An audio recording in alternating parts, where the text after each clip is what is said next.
Hello बच्चों, most welcome. देखिए ये हमारी क्लास है प्रश्न उत्तर की। कविता के बहाने जो हमारी कविता है आरोह भाग 2 का चैप्टर नंबर 3 कुंवर नारायण साहब की लिखी हुई।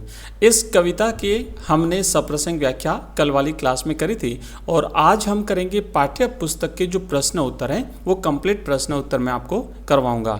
एक एक चैप्टर करके हम आगे बढ़ रहे हैं, सप्रसंग व्याख्या करते हैं, फिर उसके प्रश्न उत्तर करते हैं। तो आइए देखते हैं आज की इस क्लास का पहला प्रश्न है कि इस कविता के बहाने बताएं कि सब घर एक कर देने के माने क्या है। कविता है कविता के बहाने, तो कविता के बहाने कविता में एक जगह एक पंक्ति में बच्चों ये वाक्य लिखा हुआ है कि सब घर एक कर देने के माने। तो बच्चों सब घर एक कर देने के माने से अर्थ है सभी प्रकार के भेदभाव दूर करके एकता स्थापित करना। जब कविता की बच्चों के साथ समानता दर्शाई जाती है, फूल और चिड़िया के साथ तो कविता की तुलना की गई है, लेकिन बच्चों के साथ समानता दर्शाते हुए कवि ये कहता है कि जिस तरीके से बच्चे जो हैं वो खेल में किसी प्रकार का भेदभाव नहीं करते। तो यहाँ पे देखो लिखा है कि बच्चों के खेल में जाति, धर्म, रंग आदि का कोई भेदभाव नहीं होता, वे अपने खेल से सच्ची एकता पैदा करते हैं।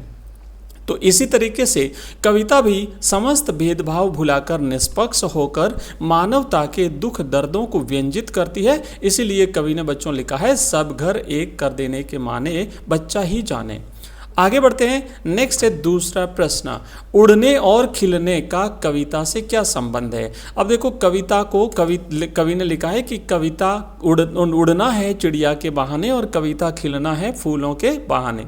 तो उड़ने और खिलने से तात्पर्य यह होता है कि जैसे चिड़िया पंखों के सहारे उड़ती है तो उसी तरीके से कविता कल्पना के सहारे उड़ती है। कवि कल्पना करता है, कल्पना करके वो अपनी कविता को शब्दों के माध्यम से वो अपनी कविता बनाता है।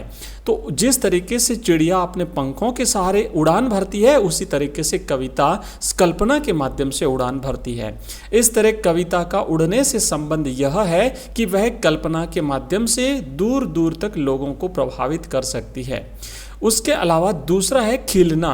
तो देखो फूल खिलता है बच्चों, और खिलने का कविता से संबंध उसके विकसित होने से है। जिस तरीके से फूल खिलता है, बड़ा होता है, विकसित होता है, उसी तरीके से कविता भी जो है वो विकसित होती है, कविता जो है वो लिखी जाती है। विकसित होने पर फूल सुगंध बिखेरता है, कुछ समय बाद वह मुरझा जाता है, परंतु कविता अनंत काल तक लोगों को आनंदित करती है। कविता का जो रस होता है, कविता पाठ पढ़ने से जो आनंद प्राप्त होता है बच्चों, वो हमें युगों युगों तक मिलता रहता है। जब तक वो कविता पढ़ी जाएगी लोगों को आनंद मिलेगा। नेक्स्ट तीसरा प्रश्न, कविता और बच्चे को समानांतर रखने के क्या कारण हो सकते हैं। कवि ने चिड़िया और फूल के साथ तो तुलना करी है, लेकिन बच्चे के साथ कविता की समानता कवि ने यहाँ पे दर्शाई है। तो क्या कारण है, समानता क्यों दर्शाई है। तो बच्चों कि बच्चे जो है वो खेलते हैं तो सब घर एक कर देते हैं, यानी बिना किसी भेदभाव के वो किसी के भी घर चले जाते हैं। कोई भेदभाव नहीं, खेल में किसी प्रकार का बच्चे भेदभाव नहीं करते हैं। वे किसी विशेष घर तक सीमित नहीं रहते, वरन सभी घरों को अपने खेल का स्थल बनाते हैं। कविता भी बच्चों के खेल के समान ही होती है। कवि अपनी कविता का विषय समाज के प्रत्येक वर्ग और देश काल से चुनता है। कविता भी बच्चों के खेल की तरह लोगों में एकता की स्थापना करती है। इस कारण कविता और बच्चे को समानांतर रखा गया है। नेक्स्ट है बच्चों हमारा चौथा प्रश्न, कविता के संदर्भ में बिना मुरझाए महकने के माने क्या होते हैं।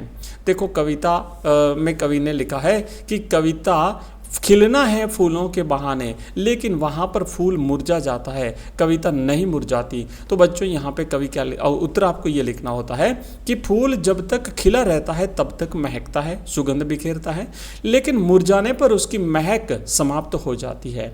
तो कविता को महक अर्थात उसका प्रभाव सदैव बना रहता है। कविता कभी मुरझाती नहीं, कविता का प्रभाव कभी खत्म नहीं होता, कविता कभी पुरानी नहीं पड़ती। उसका आनंद लोग सभी देश कालों में ले सकते हैं और कविता के संदर्भ में बिना मुरझाए महकने का यही अर्थ है। नेक्स्ट है पांचवा प्रश्न, भाषा को सहूलियत से बरतने से क्या तात्पर्य है। तो देखो बात सीधी थी पर कविता से लिया गया ये प्रश्न है, आपकी पाठ्यपुस्तक का 5वां प्रश्न है। बच्चों उत्तर आपको लिखना होता है कि भाषा को सहूलियत से बरतने से अभिप्राय यह है कि कवि को भावानुकूल भाषा का ही प्रयोग करना चाहिए, अर्थात सीधी सरल बात को सरल सुबोध भाषा में व्यक्त करना ही उचित होता है। अनावश्यक दुरूह भाषा का प्रयोग करने से यानी कठिन शब्दों का प्रयोग भाषा में करने से भावों का सौंदर्य, स्वाभाविकता और मौलिकता नष्ट हो जाती है। नेक्स्ट है 6ठा प्रश्न, बात और भाषा परस्पर जुड़े होते हैं किंतु कभी कभी भाषा के चक्कर में सीधी बात भी टेढ़ी हो जाती है, कैसे? अब देखिए कि कवि जब किसी विषय का वर्णन करता है तो उसके अनुरूप भाषा भी उसके मन में उदित होती है, किंतु कभी कभी कवि पांडित्य प्रदर्शन के चक्कर में दुरूह, क्लिष्ट और बनावटी भाषा का प्रयोग किसी बात को कहने के लिए करता है। भाषा की दुरूहता के कारण भावों की नैसर्गिकता, भावों की प्राकृतिकता यानी भावों का वास्तविक अर्थ मिट जाता है और पाठक कविता के मर्म को समझ ही नहीं पाता है। इस प्रकार दुरूह भाषा के प्रयोग से सीधी बात भी टेढ़ी हो जाती है।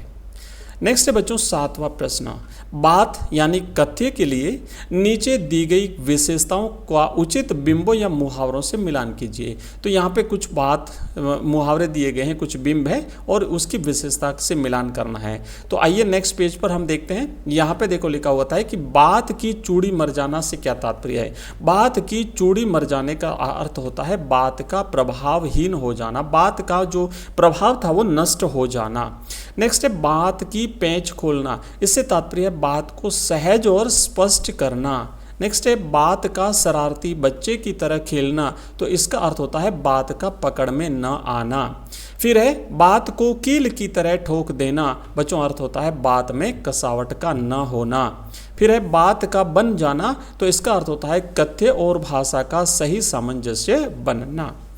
चलिए तो देखो ये हमने किए हैं 7 प्रश्न जो आपकी पाठ्यपुस्तक में दिए गए हैं। कुछ और प्रश्न बचे हुए हैं तो वो हम नेक्स्ट क्लास में करेंगे। तो बच्चों मैं आपको बता दूं कंप्लीट कोर्स अगर आप हिंदी अनिवार्य, हिंदी साहित्य, English compulsory, history, political science, geography का अगर आप चाहते हैं तो इस वीडियो के डिस्क्रिप्शन में हमारे ऐप का लिंक दिया हुआ है जहाँ पर आपको नोट्स भी मिलेंगे सब्जेक्ट के कोर्सेज। कंप्लीट कोर्स में आपको वीडियोज़ मिलेंगे, हमारे रिकॉर्डेड क्लास रहेगी, वहाँ पर आपको ऑनलाइन टेस्ट की सुविधा भी मिलेगी, वहाँ पर आपको PDF के रूप में नोट्स मिलेंगे, क्वेश्चन आंसर्स मिलेंगे, MCQs मिलेंगे। आपके बोर्ड के पैटर्न के हिसाब से हमने कंप्लीट कोर्स जो है वो अपडेट कर रखा है। इसके अलावा हमारा व्हाट्सएप ग्रुप, टेलीग्राम चैनल है, आप इस वीडियो के डिस्क्रिप्शन में लिंक दिया हुआ उस पर क्लिक करके आप उसे ज्वाइन कर सकते हैं ताकि जैसे ही हमारी नई क्लास आएगी उसका नोटिफिकेशन आपको वहाँ पर मिल जाएगा। आपके बोर्ड के एग्जाम से रिलेटेड कोई इन्फॉर्मेशन होगी वो भी आपको हम वहाँ पर अवेलेबल करा देंगे। तो मिलते हैं अगली क्लास में, तब तक के लिए जय हिंद, जय भारत।